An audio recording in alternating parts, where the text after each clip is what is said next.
y por eso le vamos a dar la bienvenida a una de las damnificadas. Ella se llama Perla Figueroa, ya está en línea para conversar con nosotros. Perla, ¿cómo estás? Gracias por esperar. Aquí Martín Bustamante te saluda. ¿Cómo estás, Martín? Buenas noches ahí para vos y a todos los que nos están viendo. Muchas gracias. No, gracias a vos. Tengo entendido que participaste de estos encuentros, Sí. de estas reuniones. Estás muy atenta desde ya. Pero antes de meternos en el desarrollo de ese debate, que por supuesto es fundamental y tiene que ver con la solución que encuentren ustedes como damnificados, contanos un poco cómo fue tu historia. Imagino que a mediados de 2017, 2018 decidiste sacar un crédito para resolver el problema de hábitat que tenemos la mayoría de las argentinas y los argentinos. Sí, como vos bien decís, Martín, además de damnificada, que uno, digamos, lo empezó a asumir al poco tiempo nomás de haber tomado el crédito. Sí. Yo en el mes de marzo del 2018 había sido, digamos, a través del Banco Provincia, haber establecido, digamos, un contacto ahí, porque, digamos, mi relación de dependencia es con el Estado provincial Sí. y accedí a este tipo de crédito.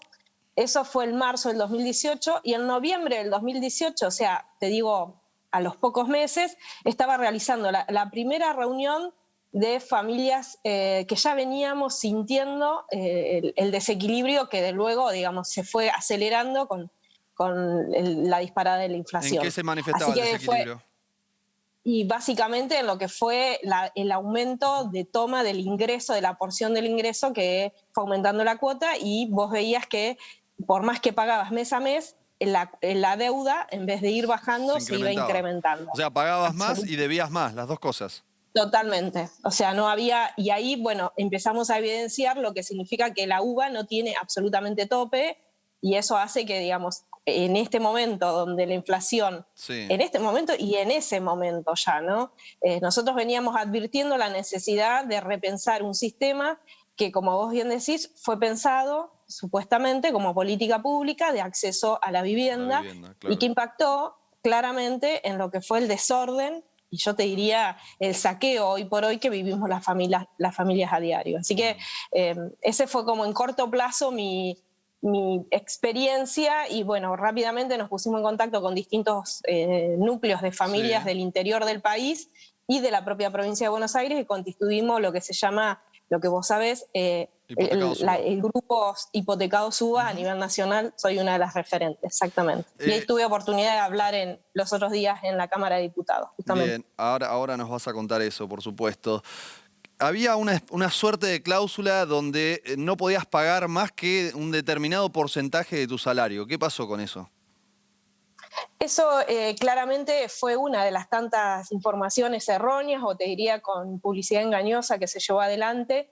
Es que se anunciaban los créditos con una afectación no mayor al 25% de tus ingresos, porque esa era la evaluación que te hacían inicialmente, ¿no? O sea, vos te hacían una evaluación, y esto también es muy importante mencionarlo, digo, ¿no? Digamos, fuimos absolutamente escaneados, digo yo, no fue algo solamente, digamos, espontáneo, que un día nos levantamos y dijimos, bueno, nos queremos endeudar porque somos unos inconscientes. Todo lo contrario, nosotros nos sometimos a determinados informes, y te digo más, hay familias que hasta los bancos le hicieron informes médicos, digamos, donde las personas debían dar cuenta de la salud que el núcleo familiar o el titular del crédito poseía en ese momento.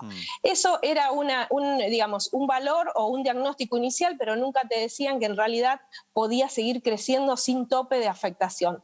Después, en el 2019, que fue pospaso, ahí comenzaron ciertos indicios, digamos, o determinadas reacciones del Estado en ese momento a cargo del gobierno macrista, de poner cierto congelamiento a la cuota, pero sabemos con un tope del 35, con un tope primero del 30 y actualmente del 35.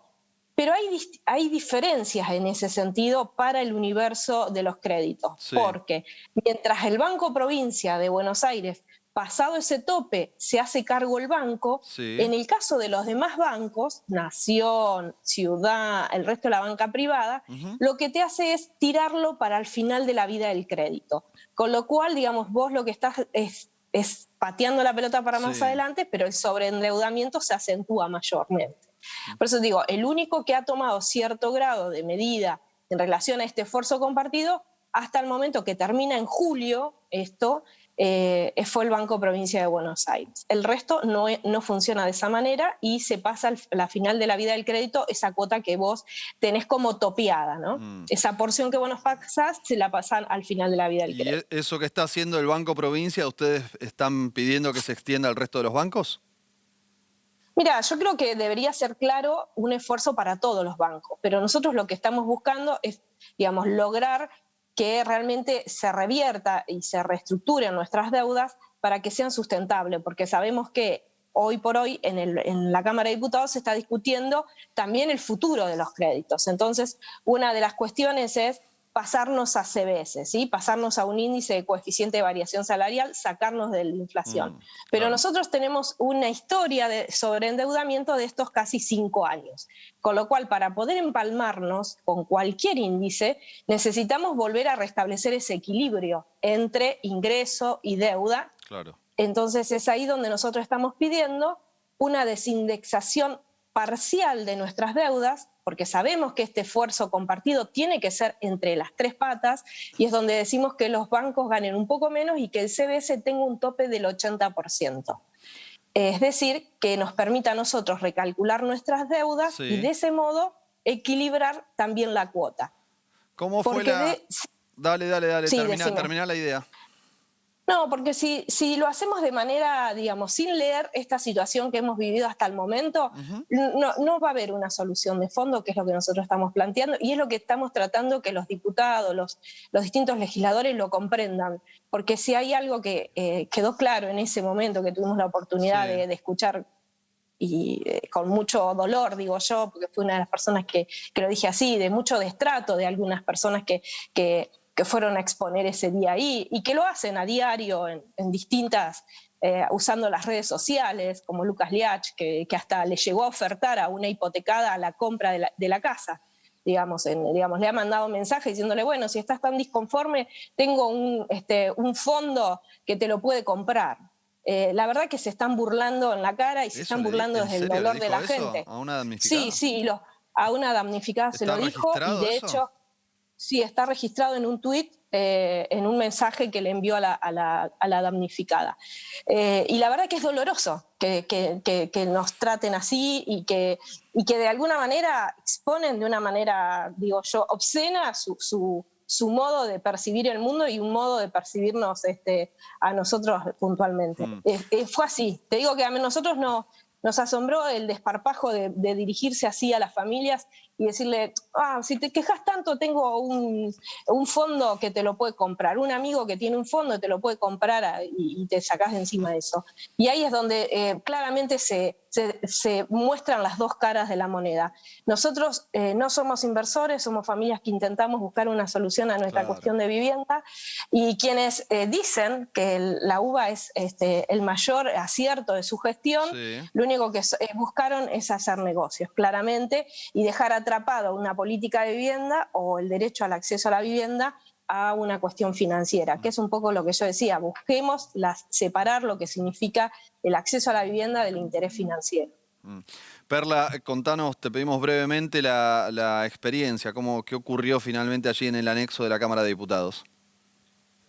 Mira, las sensaciones fueron contrapuestas porque, bueno, veíamos en alguna de las caras de los diputados de escuchar en primera persona de carne y hueso las historias de María Luisa de Tandil, por ejemplo, con su sobreendeudamiento, las historias que nos atraviesan, mi historia, digo, eso les decía, y yo mi presentación era incompleta si no mencionaba que además soy mamá de Aldana y Jesús, que de algún modo son quienes uno busca en ese afán de buscar un mejor hogar, es para su núcleo familiar, y también Claro. pensando y proyectando en el futuro de nuestros hijos. También te encontrabas con personas absolutamente, digo yo, que hablan desde el papel y desde el escritorio y desde un interés claramente, porque yo creo que fueron los voceros de los bancos en ese momento, funcionaron así, como Lucas Liach, como Iván Kerr, como González Rouco, digamos, que adelante de las caras nuestras nos decían que habíamos hecho negocio, y que Lucas Liach, por ejemplo, llegó a decir que estaba preocupado por el resto de los 47 millones de argentinos. Yo me preguntaba en ese momento, porque vos no podés responder, ¿viste?, por una mecánica de protocolo, que ellos no se preocuparon cuando endeudaron a las familias argentinas por 100 años. ¿sí? Esa preocupación que ellos decían, digamos, yo decía demagógica, de plantear, bueno, si tengan en cuenta que si le solucionan a estas 100.000 familias, tienen que solucionarle el problema de Claro, hábitat del resto de los habitantes de la clarísimo. Argentina, que es lógico y que nosotros también por eso buscamos que el esfuerzo sea compartido, por eso nosotros siempre decimos que queremos pagar de manera Sí. justa, no estamos buscando más que se redistribuya la carga que en este momento cae sobre nuestras espaldas y que hoy por hoy el banco o los bancos realmente dejen de tener este ingreso. Mira, yo el otro día reflexionaba sobre las ganancias inesperadas, ¿no? Lo escuchaba Mansur hablando de la necesidad de, bueno que avance un proyecto que de alguna manera grave sobre las ganancias inesperadas. Yo creo que Mansur en eso se contradice cuando dice que nosotros somos solamente 1.500 personas o el problema se reduce a un 1%. Cosa que le quiero decir a Mansur, no es así, que hable con el BCRA. El BCRA a nosotros nos ha dado un informe al colectivo de que es más del 3,5% de hipotecados. Me parece que hay una información errónea que ellos están teniendo. Y yo quisiera decirle que seamos coherentes. Hoy los bancos han tenido ganancias inesperadas con este sistema. Así que lo que nosotros buscamos es justamente poder equilibrar las partes y poder pagar dignamente nuestras casas. Quedó muy claro el planteo, Perla. Te agradecemos mucho por este tiempo y, por supuesto, siempre seguimos muy de cerca esta historia tan delicada que están atravesando. Te mandamos un abrazo. Muchas gracias, Martín. Un abrazo y que tengan buenas noches.